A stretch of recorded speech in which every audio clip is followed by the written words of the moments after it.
Bonjour à tous, bienvenue dans ce nouvel épisode de Distill News. Il s'agit cette semaine du 57e, intitulé Vieillissement au micro-ondes, point d'interrogation, et envoyé à tous les abonnés le mercredi 9 mars 2022. Au menu cette semaine, écoutez, évidemment, une actualité riche liée à la guerre en Ukraine, et pour le reste, je vais également vous parler de chiffres des expéditions 2021 de la filière Calvados, un jean insolite encore, du Baijiu au micro-ondes, une imprimante à boisson dont j'avais déjà parlé il y a quelques temps, mais qui arrive vraiment cette fois-ci, des nouveaux RTD, une bouteille plus légère, des données sur les exportations américaines de spiritueux, une webcam dans le Tennessee et une nouvelle rubrique, ainsi que d'autres sujets. Bref, c'est parti. Donc, comme je le disais il y a un instant, beaucoup d'actualités liées à l'Ukraine et son impact sur le marché des spiritueux cette semaine. Donc, pas évident d'y voir forcément très clair, ou du moins de pouvoir tout compiler, mais on va essayer. Et on commence avec des données de l'IWSR, qui justement a partagé des statistiques sur le marché russe des spiritueux, donc qui est le 4e plus gros au monde en volume. Ce qui permet du coup de se faire une idée un peu plus précise du poids que ça représente et de l'impact potentiel des sanctions actuelles. Voilà, sur tout ça, sachant que effectivement les Russes consomment 90% de leur production de vodka, donc on peut voir que finalement un peu tous ces boycotts peut-être sont assez marginaux.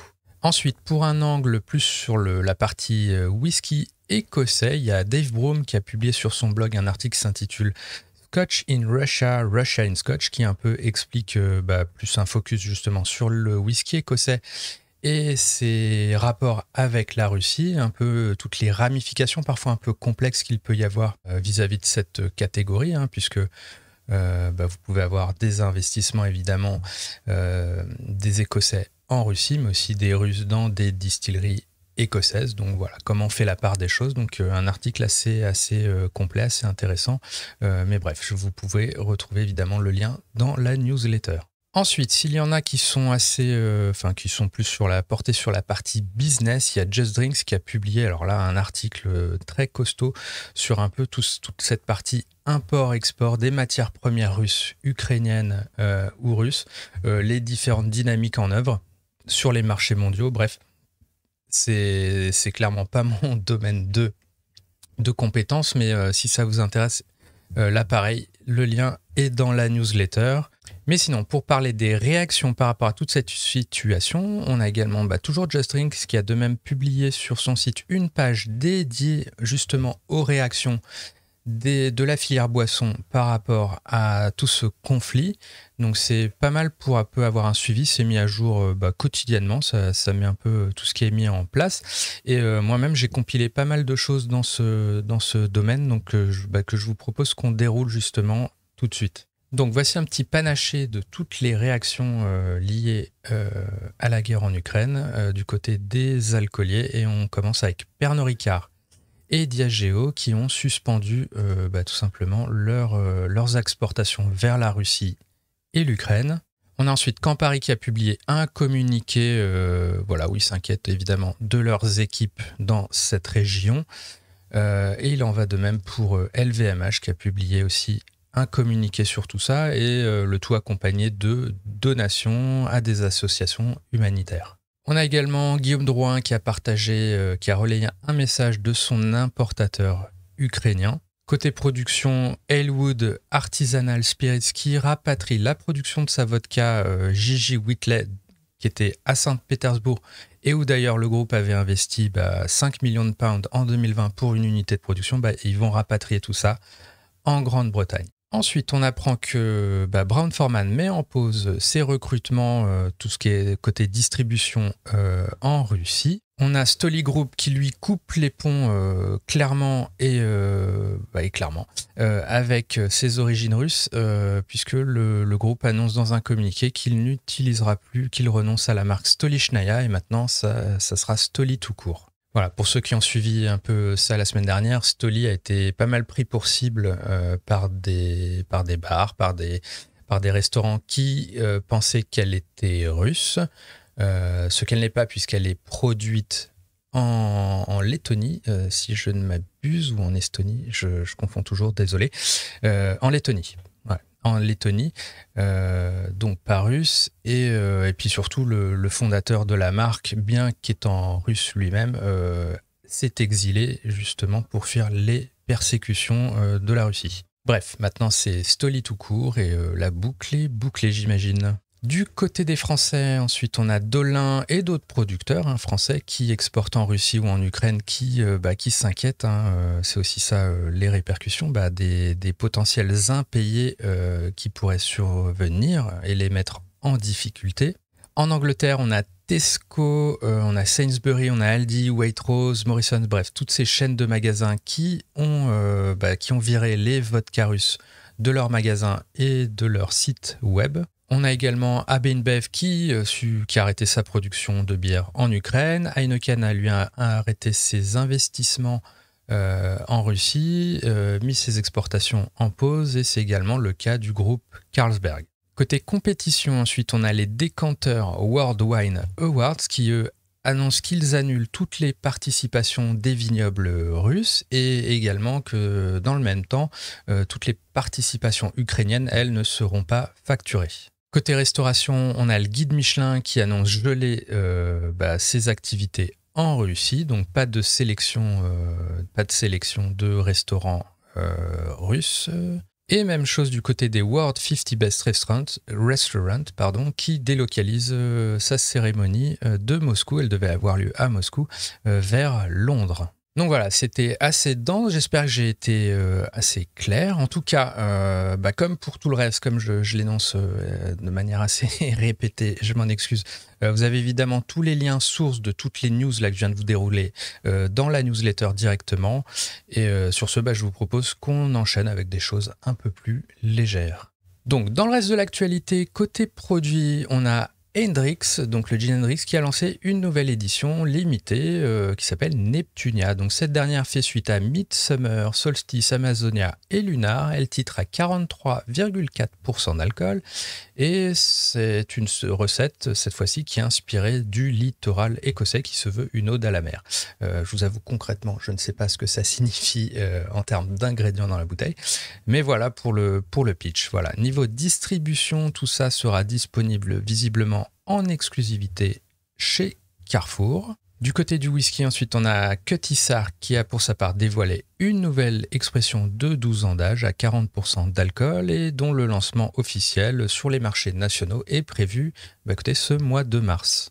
Le Bourbon Woodford Reserve a lui révélé l'édition 2022 de sa bouteille annuelle commémorative pour le Kentucky Derby, donc la course hippique dans le Kentucky, dont il est d'ailleurs le sponsor. Donc, et une jolie illustration qui est signée de l'artiste Jaime Corum. Voilà. Au rayon insolite, ensuite, on a cette semaine les assaisonnements pour poissons, fruits de mer et poulets All Bay qui lancent à leur tour une vodka. Et si vous aviez apprécié le gin aux huîtres la semaine dernière, sachez qu'il y a également, plus proche de nous, une distillerie italienne qui s'appelle Spirit of Abalone, qui elle aussi fait un produit, un gin à base, du moins infusé avec un autre mollusque marin. Et cette fois-ci, il s'agit de l'ormeau. Du côté des RTD, ensuite, on a Diageo qui a annoncé avoir investi 110 millions de dollars dans sa nouvelle unité de production de cocktails prêts à boire en canette. Elle est située à Plainfield, dans l'Illinois, et a une capacité de production de 25 millions de caisses par an, et notamment de Smirnoff Seltzer, de Ketel One Botanical Vodka Spritz et de cocktails RTD de la marque Crown Royal. En parallèle, on a sa marque Bulleit qui lance elle aussi des cocktails prêts à boire en bouteille cette fois, avec au menu deux classiques du cocktail au whisky, à savoir un bourbon old fashion et un rye Manhattan. Le tout titre à 37,5% d'alcool, donc c'est plutôt costaud, et conditionné en bouteille de 375 ml et 75 centilitres, donc évidemment à partager. Même dynamique ensuite du côté de Jameson, donc chez Pernod Ricard cette fois, qui annonce juste à temps pour la Saint-Patrick Une version RTD de son cocktail Jameson Ginger and Lime, et là c'est vendu en pack de 4 canettes 355 ml, le tout est à 6% d'alcool, et il faut compter 15 $ pour le pack de 4 canettes. Voilà, je sais pas ce que vous en pensez, mais je pense que pour ce type de cocktail à 6%, enfin assez simple, hein, ça reste quand même assez cher, autant sur les Old Fashion là, et Manhattan juste avant, je trouve le prix de 30 $ tout à fait raisonnable. Là, 15 balles pour 4 canettes, hein, qui finalement Enfin voilà, est-ce que vous payeriez 15 $ pour 4 canettes de bière par exemple? Je ne pense pas. Donc voilà, peut-être quelque chose à revoir à ce niveau-là. Mais bref. Parlons plutôt de cocktails prêts à boire français, puisque Maison Mixicole, voilà, nouvelle maison qui se lance là-dedans, lance 2 nouvelles marques justement. Donc une première qui s'appelle The Fetishes, qui est dédiée aux cocktails classiques, hein, tels que le Daiquiri, le Negroni, juste le Bourbon Old Fashion, comme on a vu juste avant, ou la Tommy's Margarita. Et Maison Mixicole a aussi lancé une deuxième marque qui s'appelle Moonbo, qui elle est consacrée plutôt à des cocktails prêt à boire, mais plus de créateurs, on va dire, des trucs de barman ou des classiques twistés, voilà, revus et remis au goût du jour. Donc voilà, pour ce petit chapitre RTD, on passe aux news plus business maintenant. D'après un nouveau rapport du Distilled Spirits Council of the United States, le DISCUS, les exportations américaines de spiritueux ont atteint 1,6 milliard de dollars en 2021, dont 975 millions de dollars pour le whisky américain. Donc ça représente une croissance de plus 14% par rapport à 2020, mais qui reste malgré tout en dessous de son niveau de 2018, qui était à 1,8 milliard de dollars. Avant donc évidemment avant le Covid, mais aussi avant tous les problèmes de taxation, de douane et tout qu'il y a pu y avoir sous l'administration Trump notamment. Même chose du côté de l'interprofession des appellations cidricoles, puisqu'on a également cette semaine les chiffres des expéditions de Calvados en 2021, et dans les grandes lignes, on peut noter une progression de plus 14,2% sur cette année 2021 pour un total de 4,8 millions de bouteilles qui ont été du coup vendues, commercialisées au cours de l'année. Les plus gros marchés, ou du moins pas les plus gros marchés, mais ceux qui ont connu la plus forte progression sur cette année 2021 pour la catégorie, la filière Calvados, ce sont les États-Unis avec un plus 70%, la Suède avec un plus 31%, et enfin la Belgique avec un plus 30%. À noter en passant, puisqu'on parle de Calvados, écoutez, la compétition Calval Club revient cette année encore, donc avis aux bartenders. Et toujours en parlant de pommes, écoutez, je suis tombé sur une vidéo très sympathique du Calvados Avalen qui est produit chez Cockerel, qui a publié une vidéo qui s'appelle From Blossom to Bottle, How We Make Avalen, et qui décrit un peu tout le processus de production de son Calvados. Donc c'est très sympathique. C'est une vidéo bien produite, bref, à voir. Et évidemment, je vous mets le lien en description, comme toujours. Et en parlant de liens, écoutez, je vais vous parler un peu d'un peu d'auto-promo, un petit interlude auto-promotionnel, puisque j'ai lancé une quotidienne pour Distill News. Donc voilà, si vous avez besoin de vous tenir au plus près de l'actualité des spiritueux, mais le tout sans avoir évidemment à vous coltiner des dizaines de flux, de sites, de blogs, etc., ou même risquer de vous perdre dans du scroll infini sur les réseaux sociaux, écoutez, Distill News vous propose justement de gagner chaque jour, quelques précieuses heures de sommeil ou de productivité en faisant tout ce boulot. Donc concrètement, j'ai mis en place une page Patreon sur laquelle vous pouvez vous abonner et vous aurez ainsi accès d'une part à tous ces podcasts en avant-première, et surtout, il y a une formule avec laquelle vous aurez accès écoutez, à toute ma veille quotidienne. Donc du lundi au vendredi, j'envoie un mail tous les matins à 9h avec tout ce que j'ai pu voir passer dans l'actualité des spiritueux. Et petit plus, c'est que tout simplement, je trie évidemment tout ça par thématique. Bref, c'est très rapide à parcourir. Vous aurez ainsi à portée de doigt tous les gros titres déjà triés, comme il faut, et surtout, évidemment, sourcés. Vous pouvez cliquer sur tous les liens pour lire les articles complets. Voilà, et autre petit plus que j'aimerais mentionner, c'est qu'il y a une application mobile, hein, puisque ça passe par Patreon, vous avez une application mobile, donc vous pouvez également, écoutez, pas forcément encombrer davantage vos boîtes mail, hein, puisque je comprends, hein, évidemment, et simplement consulter ça sur votre mobile quand vous le souhaitez directement depuis l'application. C'est plutôt bien fait, c'est ergonomique, et voilà. Donc voilà, si c'est susceptible de vous intéresser, écoutez, j'ai mis un tarif réduit pour les early adopters, hein. Et vous pouvez même tester ça gratuitement jusqu'à la fin du mois, puisque première facturation a lieu le 1er avril. Donc surtout n'hésitez pas, voilà, ça se passe sur patreon.com/distillnews. Je vous mets évidemment le lien en description. Et puis écoutez, merci à tous ceux qui me font confiance sur ce projet. Et sur ce, on reprend le cours normal de cette newsletter, de ce podcast, avec un chantier filmé. Donc, Compagnie Distilling, la nouvelle distillerie de Jeff Arnett, donc l'ancien maître distillateur de Jack Daniels, a mis en place un petit flux vidéo pour ceux qui voudraient suivre l'avancée des travaux de sa future salle de dégustation et boutique située à Townsend dans le Tennessee. Donc c'est rien de foufou, hein, c'est une vue extérieure, mais je trouve l'initiative plutôt très sympa, et puis en plus donc ça refresh toutes les 15 minutes, mais surtout on peut naviguer dans le temps, on peut même remonter au tout début du chantier, donc en novembre 2021. Pendant la pose de la dalle, hein, tout simplement, des fondations. Donc voilà, si ça inspire d'autres distilleries, peut-être en France, je trouve le principe très très sympa. Côté développement durable, on apprend également que Elephant Gin a lancé une nouvelle bouteille qui reprend le même design que la précédente, à ceci près qu'elle est 15% plus légère, ce qui permet de faire un gain donc de 80 grammes par bouteille par rapport à la précédente. Et désormais, elle est également constituée maintenant de 60 à 70% de verre recyclé. Et donc la marque annonce finalement une petite modification, hein, c'est pas forcément grand chose, une réduction de 60 tonnes de son empreinte carbone annuelle. Donc bravo. Sous un angle design maintenant, on a NSI qui s'est associé avec l'architecte Daniel Libeskind pour dessiner sa nouvelle édition limitée en hommage à son fondateur Richard Hennessy. Donc le flacon a ensuite été réalisé par Baccarat. Moi je trouve ça plutôt très stylé, et sera disponible pour 5000 pounds chez Harrods notamment. Avis aux amateurs.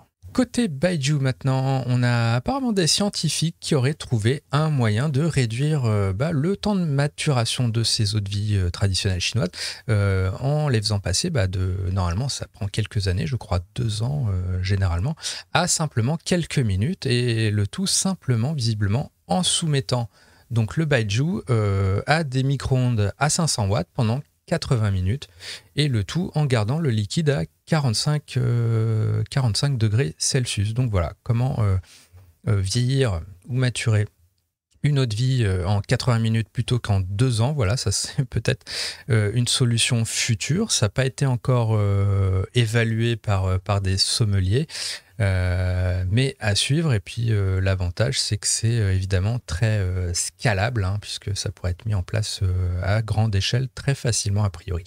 Voilà, bon, à voir évidemment, hein, comme toujours, je pense que rien ne remplace le temps. Et petit disclaimer, hein, bien sûr, n'essayez pas ce genre d'expérience à la maison. Next, pour les amateurs de technologie, donc j'en parlais il y a 1 mois exactement, on a Cana Technologies donc qui évoquait un prototype d'une machine capable de faire des boissons moléculaires.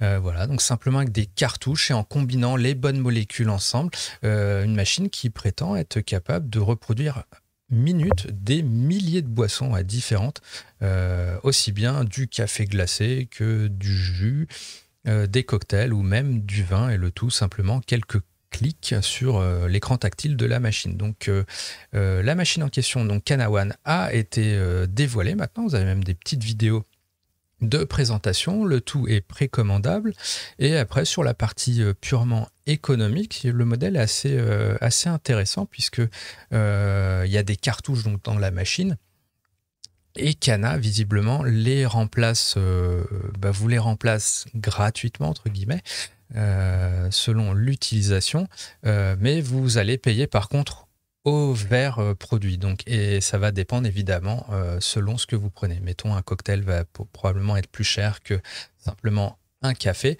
Et donc, on a des boissons qui vont aller de 29 cents à 3 dollars selon donc, le choix effectué. Au niveau du coût de la machine, elle est à 499 dollars pour, je crois, les 10 premières unités. Ouais, c'est ça. Et ensuite passera à 799 dollars. Et côté livraison, le tout est prévu pour début 2023. Donc voilà, je ne sais pas ce que vous en pensez. Moi, j'avoue, je suis très très intrigué par tous ces technos, toutes ces innovations sur le point de vue moléculaire. Même si évidemment, ça pose plein de questions. Finalement, qu'est-ce qui fait la qualité d'un produit? Est-ce que c'est simplement en combinant des molécules en labo, ou est-ce que finalement la magie ne se fait pas ailleurs?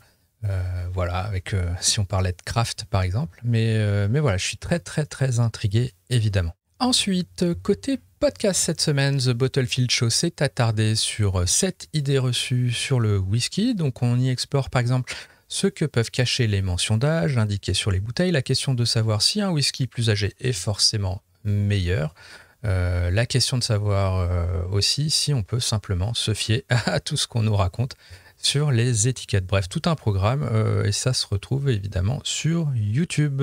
Le tout sur la chaîne du Bottlefield Show. Ensuite, on a le Paris Cocktail Talk qui a accueilli Eric Fossard de Liquid Liquid, donc tout ce qui est Paris Cocktail Week ou Spirits of Japan, là, qui a lieu ce week-end, et ainsi que Didier Gorbanzadeh, je suis désolé si je prononce mal, de la Maison du Whisky, et tout ça pour parler de spiritueux japonais et de l'intérêt qu'ils suscitent en France. De son côté, Culture Speed, donc le podcast de Dugas, a fait un focus, lui, sur la maison de cognac Hein, et notamment avec Eric Forget, son maître de chai. Et enfin, on a le bar de l'Ours qui s'est également rendu à Cognac, à la rencontre d'Alexandre Vintier de Rum Porter.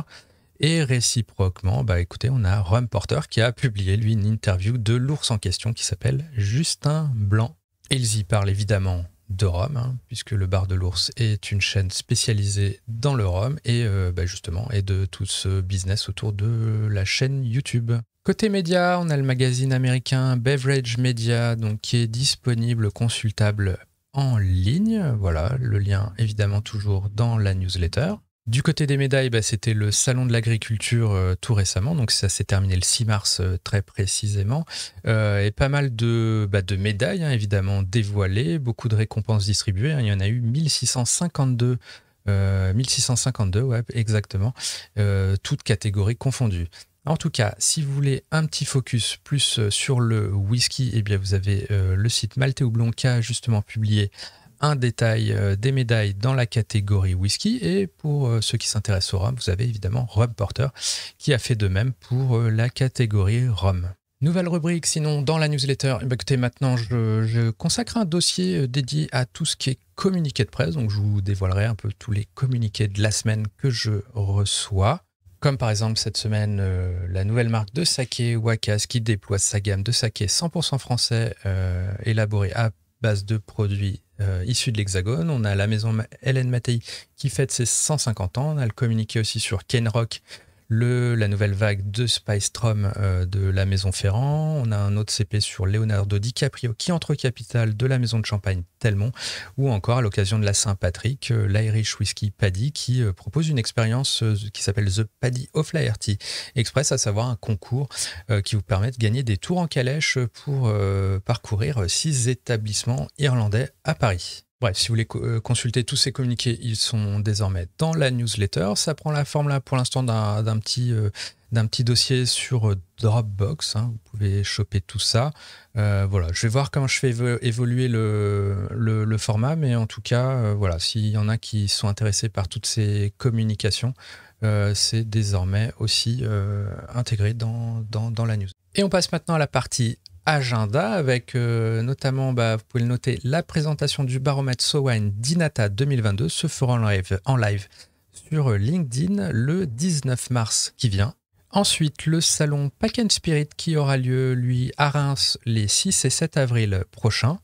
Donc un salon qui est dédié au marketing et packaging de luxe pour les vins et spiritueux. Et enfin, même si on a un peu de marge, on peut déjà le noter, The Gin Addict Festival reviendra à Lyon du 2 au 4 décembre 2022.